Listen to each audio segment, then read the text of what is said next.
In order to get as flexible as possible, as fast as possible, I decided to stretch for at least an hour every single day for an entire week, utilizing advanced stretching techniques from professional athletes, dancers, gymnasts, and much more. Will this vast amount of stretching lead me to hyper-flexibility, or is this a costly mistake? Watch this video to find out. This is my 1 week journey trying to become hyper-flexible in only 1 week. But you gotta focus. So I just did some basic flexibility tests on the ground to see where I'm at right now, and it looks like some of my flexibility has kind of gone to trash over these past couple of years, but some of it is actually still pretty decent. However, we're not only going to try to reach our old personal best, but we are going to try to push beyond this in only 1 week. We're going to be doing more stretching than we ever have been in this 7-day period.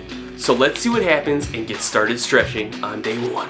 So I decided to start day 1 off with a bang. For the first 30 minutes as a warm-up, I went through a mobility routine from the 1 month plan volume 2. My new 1 month accelerated back into shape program, working on mobility, flexibility, strength, speed, power, overall aesthetics, all at home, minimal to no equipment required, follow along workout style. Available now on onlykindsfitness.com. A ton of great feedback on that program. Excuse me for the plug, but literally that's what I did to start this challenge off. But with that being said, even though it is a mobility routine, I did not count this first 30 minutes towards the minimum 1 hour of stretching. After finishing, I then went into a 1 hour static stretching session. For reference, static stretching means holding in a stretched position without really moving. So in order to last an hour, I tried to hold each static stretch for between 2 to 5 minutes, and then I had to do cycles of going through each stretch about 5 times. I thought all of this stretching was going to be relaxing. However, after about 30 minutes, it started to get super fatiguing, and by the end of the hour, it was exhausting.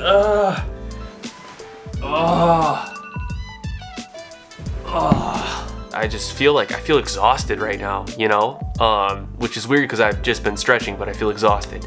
That's it for today. I will see you all in day 2. Day 2, literally keeping it simple, just like day 1. After completing this day, a now more intense workout day from the 1 month plan volume 2, I attacked the 1 hour of stretching. To help the hour pass by faster, I decided to look up some static stretching yoga routines that took up the first 30 minutes of this 1 hour of stretching. The remaining 30 minutes, I just went through the basic static stretches over and over again until the time was up. Now, something exciting to note is it did feel like I was making progress. Each and every static stretch by the end of this day felt like I could get deeper than on day 1. While not to any extreme depth yet, it did feel like I was making progress. Day 3, another mobility day from the 1 month plan volume 2, but like I said, we are not counting these mobility routines towards the 1 hour of stretching, but I feel like I should mention this because the mobility days do work on flexibility and range of motion. So after finishing that up, we then went into our 1 hour of stretching, but this time we utilized some more advanced stretching techniques.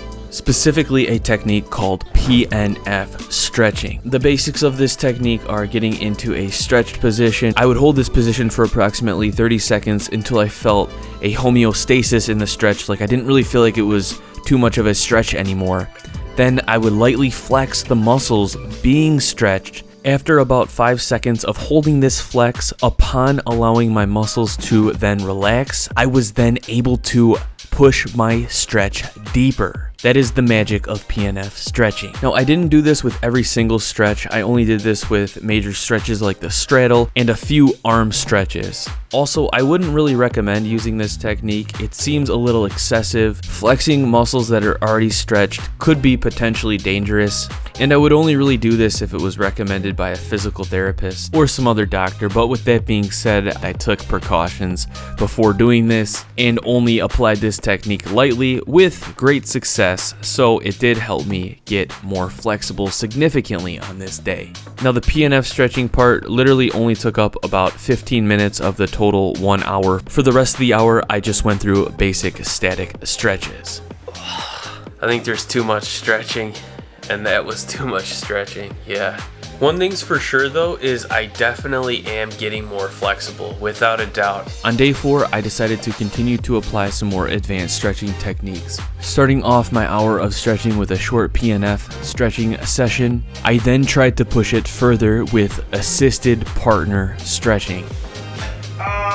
Literally just having a trustworthy partner help push and hold certain stretches longer and further. Sometimes when trying to hold a particular uncomfortable stretch, the nervous system fights back and sends signals to the muscles being stretched and the opposing muscles pulling the stretch to release, making it harder to hold that stretch. Using a partner to help assist helps hold that position in a maximum stretch longer by overriding the nervous system with an external force.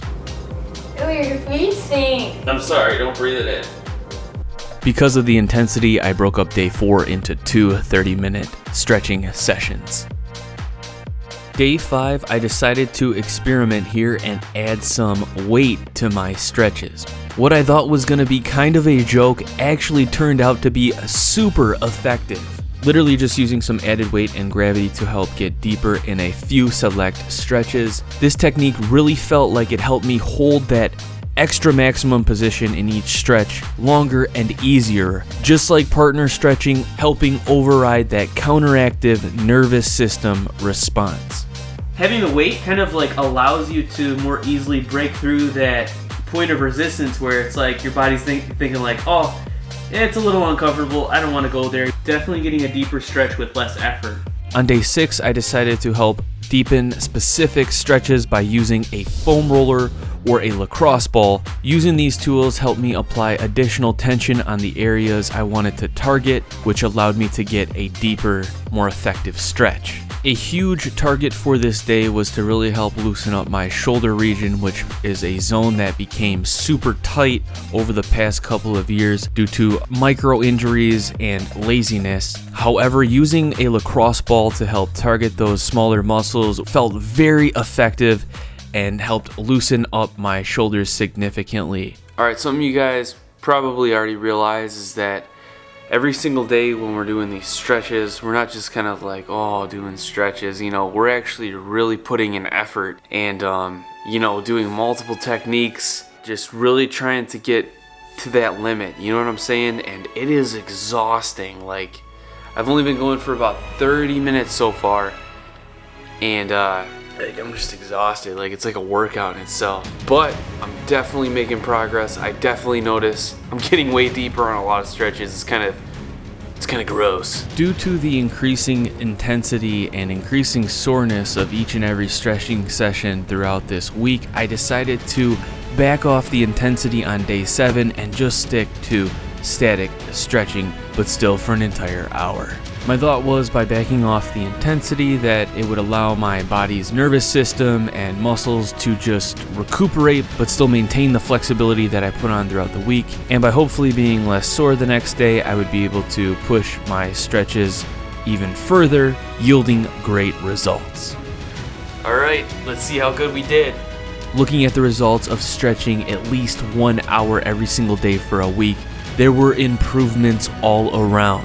Significant improvements in the posterior chain, the core, the arms and shoulders, and the groin and legs. I was pretty impressed with the progress that was made on almost every stretch except for the basic splits. I was surprised that I was not able to fully touch down considering I did achieve the splits 2 times before in the past. But this challenge wasn't just about flexibility in the splits position, it was about full body flexibility, and that it seemed like I made some very good progress. What an absolutely ridiculous experiment. If it isn't obvious already, from my perspective, it was excessive. There was a point where it really felt like diminishing returns. So it seemed like I was stretching well, I was feeling good for about the first 20 minutes of every single day, and then anytime after that, I started to really feel like I was, even though I was trying and putting my best effort in, it just like wasn't working any further, if that makes sense. Another thing that became apparent is while all of those techniques, static stretching, the advanced stretching techniques, PNF, using the roller, the tools, assisted partner stretching, even adding the weights, while all of those did seem to work and help me add flexibility, what actually did seem like the best, now I know this is going to sound like a plug, was going through a more mobility-based routine and moving through a range of motion. What am I talking about? Doing the mobility days in the 1 month plan volume 2, because I am doing that program currently right now through this month of January. So doing those mobility days incorporated, moving and reaching those peaks of the movement, thus working on flexibility. But the reason I'm saying this is because throughout the past 15 years of training and whatnot, the times where I had the most flexibility, I wasn't necessarily stretching religiously or anything like that. I felt like most of my flexibility was put on through moving through movements, and over time, by consistently doing those movements, I just naturally put on this flexibility. So my recommendation to anyone looking to get more flexible is to, rather than just blast flexibility routines and blast stretching for an hour a day, be consistent, take your time, and work on primarily movement. And then I would recommend, to keep things safe, work on maybe static stretching here and there as needed, comfortable discomfort, no sharp pains with the static stretching. With that being said, if you are interested in my 1 month program, getting us back into shape, building mobility, flexibility, range of motion, also strength, speed, balance, etc., everything, a great base building program, check out the 1 month plan volume 2. It can be done all in home with minimal to no equipment required. If you're looking for something a little more advanced, you want to get more in the zone, check out Bodyweight Beast 2.0. That's a 12-week, so a 3-month training program. A ton of great feedback on both of those programs. I want to thank you all so much for your positive feedback, your support, and supporting watching these videos. I hope I am entertaining you. Stay tuned. Don't forget to subscribe. Turn those notifications on. I have more videos coming out. Hope you all have a great day. Peace.